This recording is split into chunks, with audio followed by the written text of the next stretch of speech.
there are a lot of different areas. There's a beginner, there's a sport, there's cross country, there's dirt jumps. How often do you plan to change things up? I'm glad you asked. That's a really important part of what we do that not everyone, at least here, because we're still new to a lot of people here.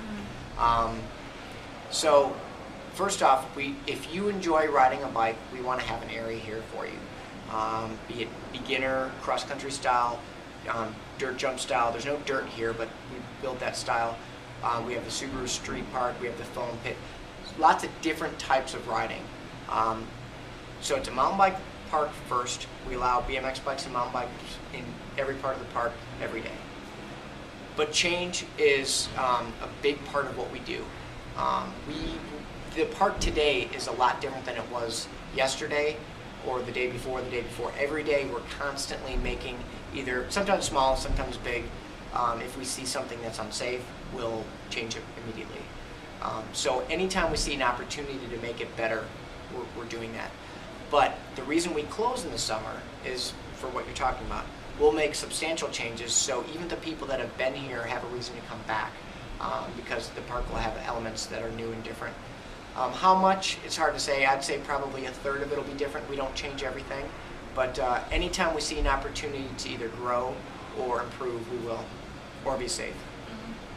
And I should mention, this is an old Menards, which if you live in the South would be the equivalent of a Home Depot or a Lowe's. So it was a very large, already existing building, and which I really like that they used an existing building because I can't stand when buildings move half a mile down the road or companies move a half a mile down the road and then you have this giant eyesore. That's exactly what happened here. Yeah. There's a larger version of this store right up the road. And yeah, I mean, that is a big part of what we do is that we're trying to not necessarily reclaim old spaces, but yes, that is a big part of what we do, and it's an important part of how we're able to operate is to get inexpensive real estate or less expensive real estate.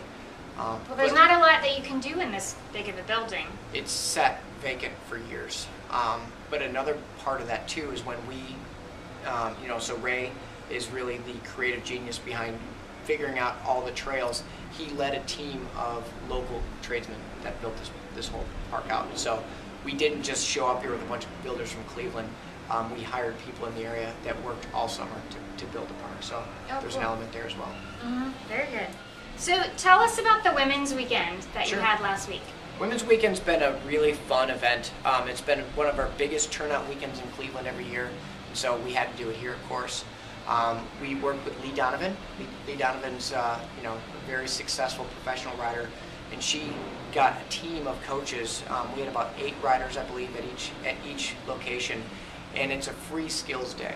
And what happens is women can sign up ahead of time and come in for the whole day, and it's women only in the park.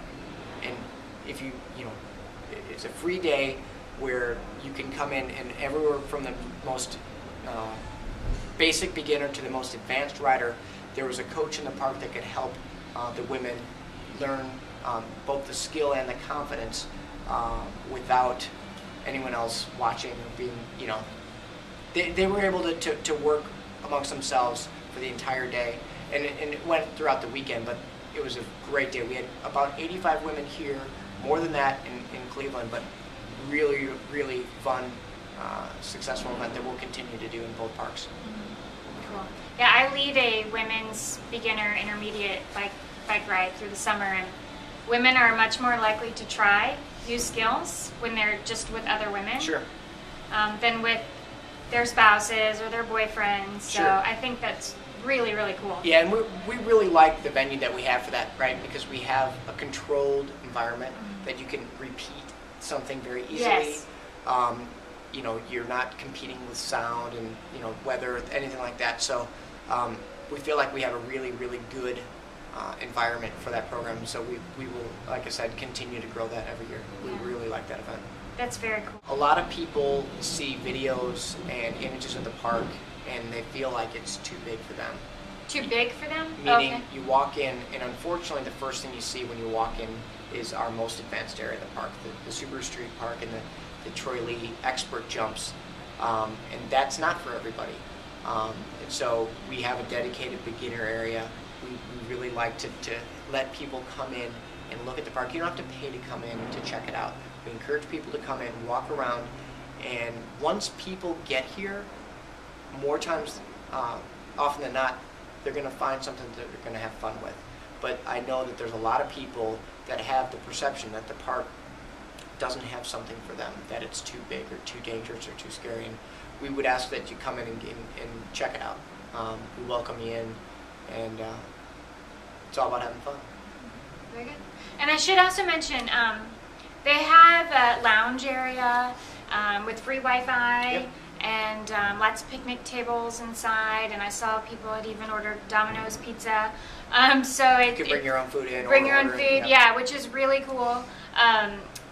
And it's very, we've only been here maybe about 45 minutes so far, and it's very relaxed atmosphere. And Eric said that there's not a lot of rules. Probably just be nice, be cool. Yes. Be cool and be nice to the other riders. But to your point, there is an absolute social element here, right? Because you'll find an extremely wide demographic of riders. You'll see, you know, a kid on a BMX bike, or not even a kid, a BMX rider and a retired cross-country, you know, rider. Two very different people having fun together. Not necessarily together, but in the same space. The social element here it's amazing, and until you've been here, it's a refreshing thing to see. That everyone's really cordial to each other.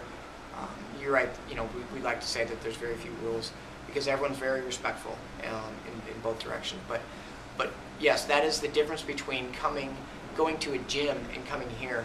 People come here because they want to be here. People go to the gym to get out of there as soon as they can. But we'll have people that maybe they got dinged last week, but they're going to come with their buddies and hang out in the lounge because it's a cool place to be. You're around people that like to do the things that you like to do. So there's a real social vibe that's at the park. That's cool.